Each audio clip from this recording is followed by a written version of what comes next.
Don't go away. We have a chance to have some responses from this. Our designers and our panelists have been extraordinary. We have an extraordinary audience, too, so please don't go away. We'll have time for about 15 minutes of discussion. And I hope you're formulating your comments and questions. So I'm Rosalie Ginevra, the Executive Director of the Architectural League. And first, a couple of logistical things. We have two microphones, I hope. We do? Yeah, two microphones. They're both at the moment on this side, but please raise your hand if you have a comment or question, because we want you to talk into the mic. There's nothing so frustrating for other audience members as to not hear the question. When you do talk, please say your name, and if you wish, say what affiliation. I know there are many people here from the library systems. There are many practicing librarians. There are many practicing architects who've designed libraries, and there are many others, I'm sure, who have specific expertise to add to this discussion. I want to just remind you very quickly about the topics of the three sessions that you had. Some of you, I know many of you were here all day, but for those of you who weren't, our first session this morning was on libraries and community development and on development opportunities and thinking about the branches as a system. The second session was on reconfiguring existing libraries. And our third session, as you know, just now is on new ideas and strategies for the libraries. Just before we dive into the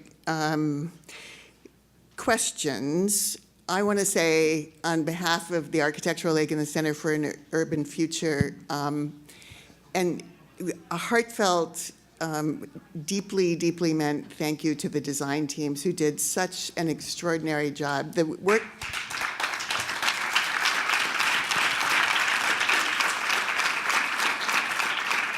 A phrase that I was thinking about as I sat listening to them present their work was that they were all enacting citizenship through their professional expertise and using their professional expertise in the public interest. And they just thank you all so much. It was a huge, unbelievably impressive amount of work that you did, and very, very provocative to help us think about the future of the libraries. Two other announcements. One is that the material from today's program and a great deal of additional material is going to be online very quickly, we hope, on the Center for an Urban Futures website and on the Architectural League's website. The design teams did so much work that there is much more than they presented today, and so we are organizing a program for January 12th that'll be at Parsons, the New School for Design. And there'll be more information on the CUF and League websites very soon about that program. So are there any comments or questions out there? Oh my God. Okay, right here.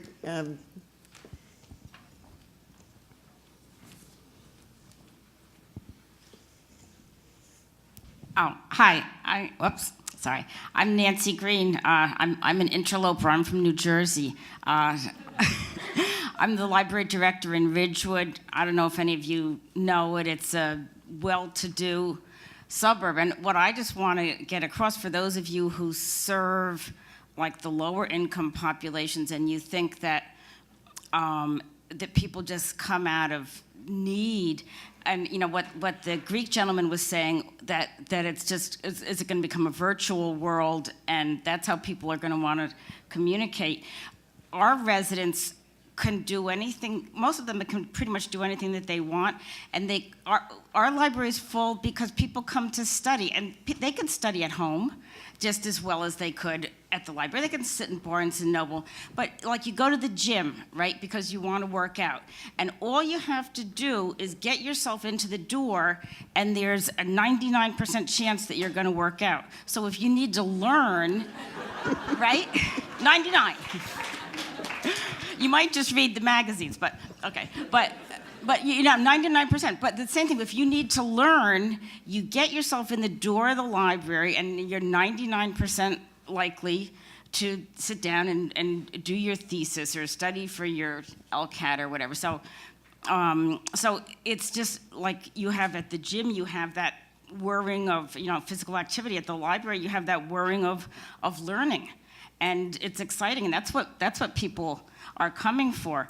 And the physical stuff is going down. Our physical circulation is down 25% in 2 years, which is a lot, although our digital circulation is up higher. But our program attendance is, in 3 years, it's up 40%.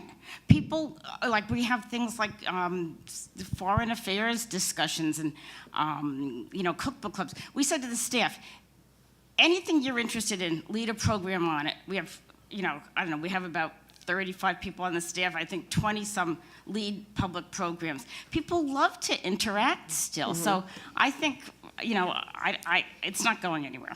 People, Thank you. Thank you.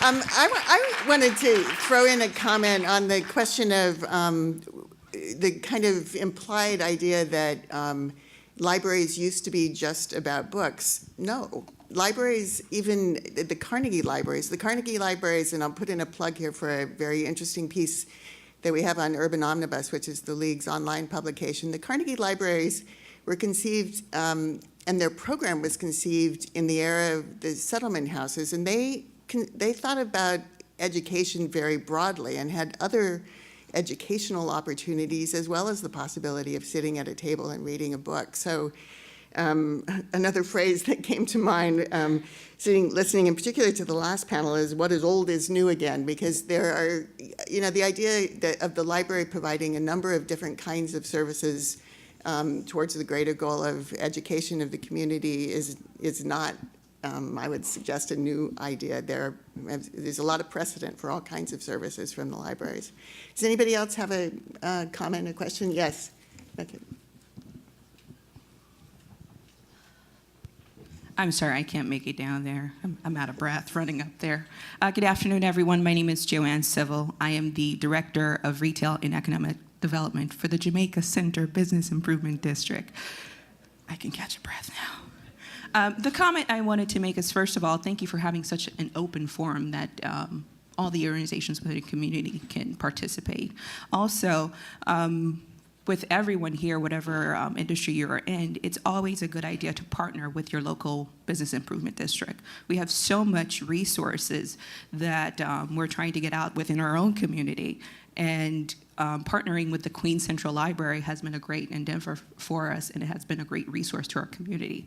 So therefore, what I'm trying to say is, please reach out to your local business improvement districts, like the gentleman stated earlier that they've done the research with and so on, because we do go through the process of wanting to give input within the community as well as support community resources such as our local libraries. Thank you. Thank you. Anybody else? Yes, in the middle of the row here.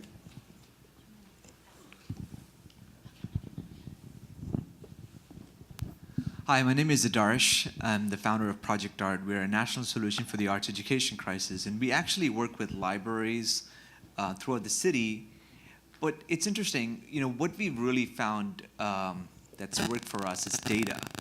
We've been able to use data, and the city controller came up with a report early this year showing all the the lack of arts education in New York City. So we overlay the map of public schools without arts education to the libraries that are located nearby, and we literally are just hitting up those branches, making it accessible for communities, in those neighborhoods, and I think data could be utilized, and we all hear a lot about data, but particularly with public libraries, and there's so much room for reimagining and expanding what learning means within those branches. For instance, near NYCHA housing, one could make a case that, particularly with the city's focus on pre-K and workforce development, there could be classes offered in those things too. And we found, it really works for us because, every class we offer is immediately full with robust waiting lists. So I think there is some way data could be used, particularly I think from what Leah was talking about earlier today, some of that metadata from libraries, overlapped with some of the other issues that the city is going through, and that can be used to, just increase learning and workforce opportunities for for our city's youth and for employment. Thank you. And there's a question here, Emily, or who has, from the other side. Hi, my name is Michelle. I'm an innovation consultant here in New York. So one of the things that I kept hearing today was this sort of existential hand-wringing that I feel like I've really grown up with, which is this idea of like social capital is disappearing and, we're bowling alone, as they say. And our library is still relevant in a world where people are, using the internet as that sort of democratizing force for information and for knowledge. And one of the things that struck me is that libraries are one of the sort of last physical, tangible, and symbolic representations of this idea of the imagined community and how do we come together. And I heard one of the speakers, talking about how do we make libraries cool and kind of get the affluent community involved in them, as well as people who have the needs for the library services. And this isn't exactly like a question. I don't know if we're supposed to be directing questions to somebody, but just something to think about. As all of you kind of touch these things in your work, is that aspect of like how do we address social and economic inequality through the community programming at the libraries, and I think that would be something that would could be really invigorating from the standpoint of social capital. So, as a young person, I think libraries are absolutely still relevant, and I would like to be attending more programming at libraries and kind of like knowing what's going on. So, just from the standpoint of widening the sort of circle of community engagement, I think it would be really great. Thanks. Yes, right in front of you. Yeah. My name is Deborah Laurel. I'm an architect. I've worked on some libraries, and one of the interesting ideas I thought was about the outposts, spreading out the network of the library, making it more accessible, and then the idea of how do the agencies interact and synergize to provide space? Because this city has incredible interstitial space that is not used. Like the space, there was a train station, now they want to make it into the low line. If you want to reach out and be accessible to more people, you have to be on the beaten path. So why don't we use some of the space that the MTA has that they have just blocked off to have some of these outposts where people can, pick up like a grab and go. Here's my book, it's on my way, and order it up online, or have Wi-Fi there so people can download stuff. Then the other thing that popped into my head was we always hear about how the internet is so much better in places like Korea or Europe. So why don't we have a program in the city where we upgrade the internet at the libraries? And that's where we provide, the sterling, platinum class internet, and it's available for everyone. So It's interesting, the internet or the wireless hub program that was announced this week doesn't necessarily provide triple speed internet, but is going to make internet available to people in all the boroughs who don't have it at home through checking out a hub at the library, which is going to be a very interesting experiment.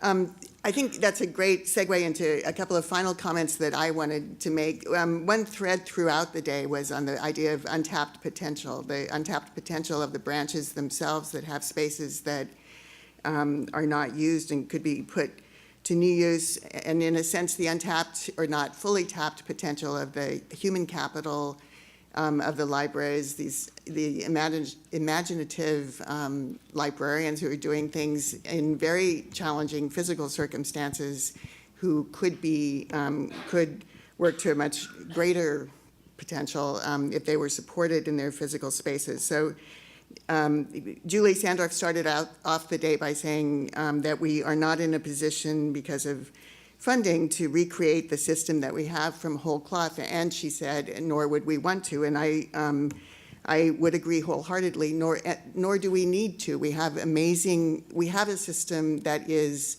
an incredible asset. We need to invest in it in a big way, but we do not need to start over again, and in fact, it's the thickness and texture of the system is one of its most important features, and finding ways to push the thickness and texture and the specificity and the network qualities at the same time, I think are important things that we can think about and that were discussed today in different ways. I also wanted to say a couple of words about advocacy through design, which is what we saw in action today, as the architects talked about ideas that were generated on the basis of very specific work that the Center for an Urban Future had done in its research, but that also involved a great deal of extrapolation by the architects themselves.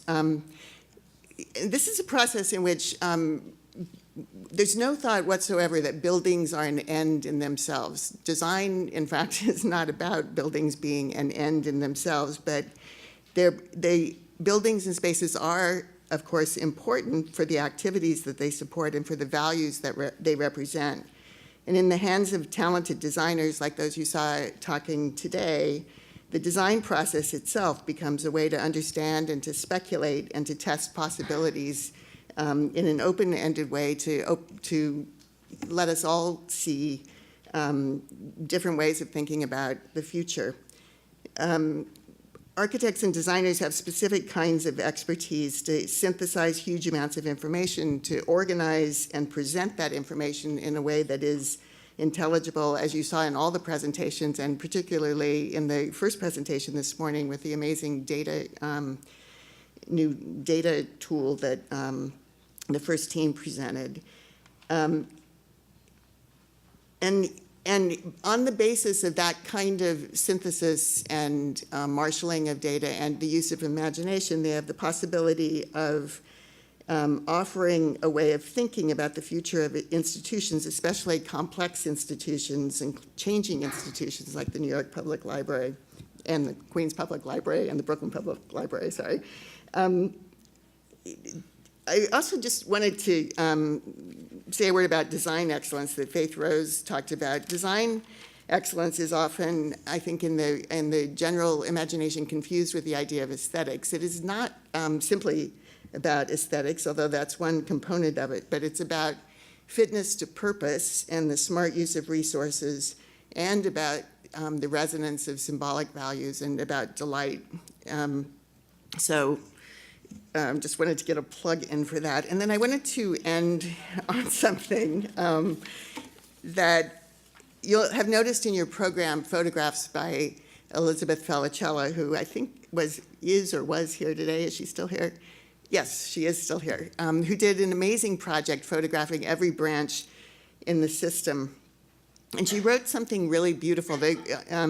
Again, on Urban Omnibus, there's a piece showing many more of Elizabeth's photographs, but she wrote something that really affected me, which is this. The richness of the process, talking about her project, was the richness of the branches themselves.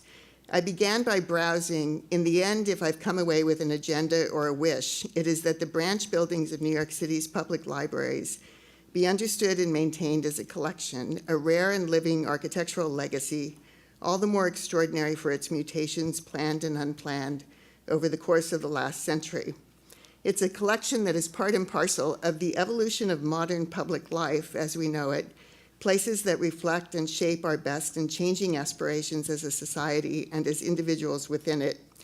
And then I would say, as a kind of end to today, that the architects and the design teams and the panelists today that have responded to them have shown a taste of the possibilities of treating the existing physical system of the libraries as both legacy and springboard of opportunity, and shown us how to use close observation and consultation, design expertise, and imagination as a way to envision our own era's contribution to the continuous aggregating stream of our common life and the best aspirations we share as New Yorkers. So thank you very much for being here.